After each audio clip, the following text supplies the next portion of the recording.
Au nom du Père et du Fils et du Saint-Esprit, Amen. N'aie pas peur, laisse-toi regarder par le Christ. Laisse-toi regarder, car il t'aime. N'aie pas peur, laisse-toi regarder par le Christ. Laisse-toi regarder, car il t'aime. Évangile de Jésus-Christ selon saint Jean. À l'occasion d'une fête juive, Jésus monta à Jérusalem. Or, à Jérusalem, près de la porte des brebis, il existe une piscine qu'on appelle en hébreu Bethzatha. Elle a 5 colonnades sous lesquelles était couchée une foule de malades, aveugles, boiteux et impotents. Il y avait là un homme qui était malade depuis 38 ans. Jésus, le voyant couché là, et apprenant qu'il était dans cet état depuis longtemps, lui dit, « Veux-tu être guéri ?» Le malade lui répondit, « Seigneur, je n'ai personne pour me plonger dans la piscine au moment où l'eau bouillonne, et pendant que j'y vais, un autre descend avant moi. » Jésus lui dit, « Lève-toi, prends ton brancard et marche. » Et aussitôt l'homme fut guéri. Il prit son brancard, il marchait. Or ce jour-là était un jour de sabbat. Les Juifs dirent donc à cet homme que Jésus avait remis sur pied, « C'est le sabbat, il ne t'est pas permis de porter ton brancard. » Il leur répliqua, « Celui qui m'a guéri, c'est lui qui m'a dit, « Prends ton brancard et marche. » Ils l'interrogèrent, « Quel est l'homme qui t'a dit, « Prends ton brancard et marche » Mais celui qui avait été rétabli ne savait pas qui c'était. En effet, Jésus s'était éloigné, car il y avait foule à cet endroit. Plus tard, Jésus le retrouve dans le temple et lui dit, « Te voilà guéri, ne pêche plus, il pourrait arriver quelque chose de pire. » L'homme partit annoncer aux Juifs que c'était Jésus qui l'avait guéri. Et ceux-ci persécutaient Jésus parce qu'il avait fait cela le jour du sabbat. Acclamons la parole de Dieu. Louange à toi, Seigneur Jésus. Bien-aimés de Dieu, paix et joie à vous. L'évangile de ce jour nous donne de contempler Jésus guérir le miséreux de Bethsaida. Oui, Bethzatha ou Bethesda, cela veut dire la même chose.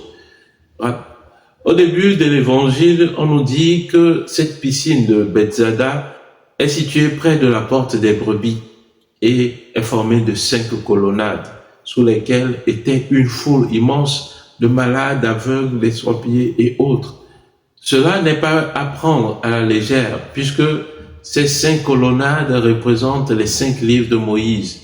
Oui, les 5 livres de Moïse sur lesquels s'appuie la foi juive. Et Jésus, sa mission est d'apporter le renouveau. Lui-même, il le dit dans sa parole, « Je ne suis pas venu abolir la loi, mais l'accomplir, amener cette loi à son achèvement. » Donc, tous ceux qui étaient sous le joug de la loi juive, Jésus vient les amener à une nouvelle loi, celle de l'amour de Dieu et de l'amour des frères et des sœurs. Bien-aimés de Dieu, ce n'est pas simplement des malades, des aveugles qui étaient sous le portique, mais c'était tout le peuple juif qui était représenté à travers ces miséreux-là. Et Jésus vient à la rencontre d'un seul parmi eux. Parmi toute cette foule, Jésus vient rencontrer ce miséreux qui était là depuis 38 ans à attendre sa guérison. Oui, 38 ans de maladie, 38 ans d'échec, 38 ans de recommencement, car ce miséreux allait toujours vers cette piscine pour essayer de tomber là-dedans lorsque l'eau bouillonne. Mais ce miséreux n'avait personne pour l'aider. En effet, Jésus lui pose la question, « Veux-tu être guéri ?» Un malade ne peut qu'espérer la guérison.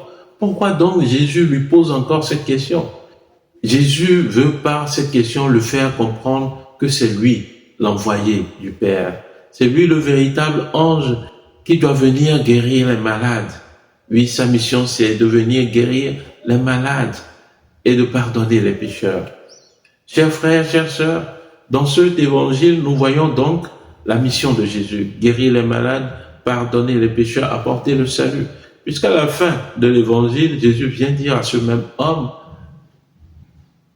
désormais ne pêche plus, car il pourrait arriver bien pire. Ah oui, Jésus. Donc, à travers ce miséreux, c'est toute l'humanité que Jésus vient rencontrer et sauver. Deuxième chose que nous apprenons dans ce récit, c'est que à travers cette question de Jésus, Jésus vient l'inviter à s'appuyer sur lui. Oui, le psaume 117-118 au verset 8 nous dit « Mieux vaut s'appuyer sur le Seigneur que de compter sur les hommes ». Chers frères, chères sœurs, combien de fois dans notre vie, au milieu de nos angoisses, de notre détresse, nous comptons sur des secours humains.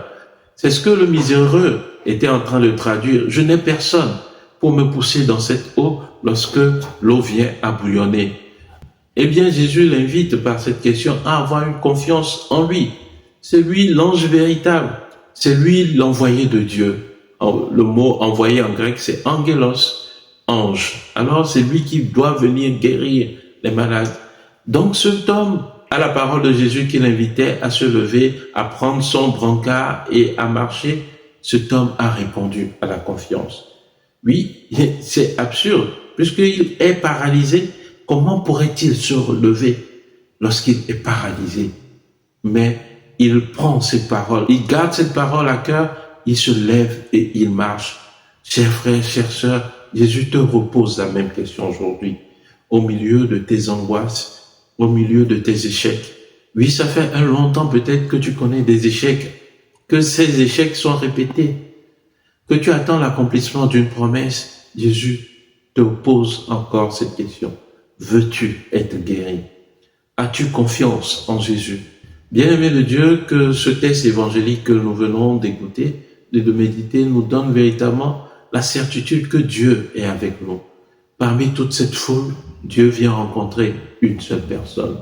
Cet aveugle, Dieu le voyait. Cet homme était méprisé des hommes, mais connu par Dieu. Les hommes l'ont oublié, mais Dieu, lui, il se souvient de lui. Que Dieu réalise ses promesses en nous, et lui qui est l'Emmanuel, qui vient à notre secours, marcher avec nous au milieu de notre détresse. Amen. Prions le Seigneur. Dieu de miséricorde, fais que ton peuple soit toujours fidèle à te servir et recevoir constamment de ta bienveillance ce qui lui est profitable. Par le Christ notre Seigneur. Amen. Et que Dieu Tout-Puissant vous bénisse, lui qui est Père et Fils et Esprit Saint. Amen. Bon mois d'avril et excellente journée de prière et de travail à tous et à chacun. Que les bontés de Dieu vous accompagnent sans cesse. Amen.